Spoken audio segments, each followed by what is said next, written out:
रावण की सेना अमर थी तो रावण अमर क्यों नहीं था? इसके पीछे बहुत बड़ा रहस्य है। आइए जानते हैं।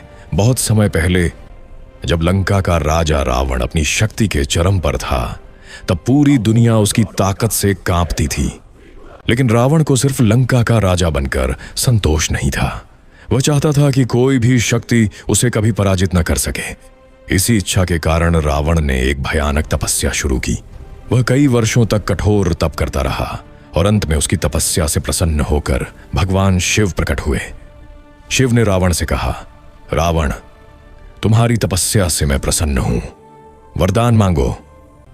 रावण ने शक्ति, विजय और अजेयता के कई वरदान मांगे, लेकिन उसके मन में एक और गुप्त योजना थी। कहा जाता है कि रावण ने शिव की कृपा से एक रहस्यमयी तांत्रिक विद्या प्राप्त की।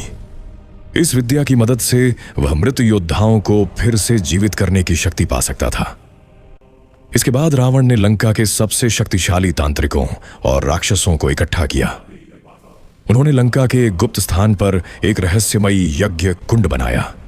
यह यज्ञ साधारण नहीं था।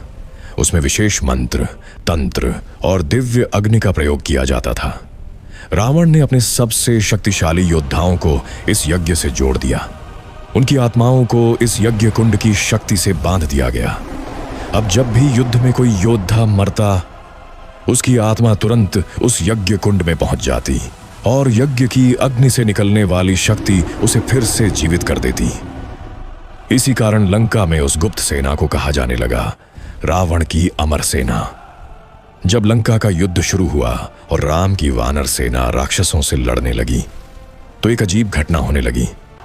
वानर योद्धा कई राक्षसों को मार देते, लेकिन कुछ समय बाद वही राक्षस फिर से युद्ध में लौट आते। ये देखकर पूरी सेना हैरान थी। तभी हनुमान को लगा कि इसके पीछे कोई गुप्त रहस्य छिपा है। हनुमान जी ने अपनी दिव्य शक्ति से पूरी लंका की खोज शुरू की। आखिरकार उन्हें एक गुप्त गुफा में वह रहस्यमयी यज्ञ दिखाई दिया। वहां कई राक्षस तांत्रिक मंत्र पढ़ रहे थे और यज्ञ कुंड से निकल रही ऊर्जा युद्ध में मरे योद्धाओं को फिर से जीवित कर रही थी। यह देखकर हनुमान जी समझ गए कि यही है अमर सेना का असली स्रोत।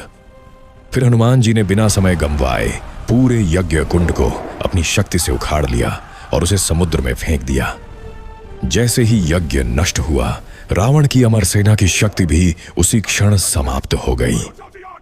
अब जो भी राक्षस युद्ध में मरा, वह दोबारा कभी जीवित नहीं हुआ। और इसी के बाद लंका का युद्ध धीरे धीरे रावण की हार की ओर बढ़ने लगा।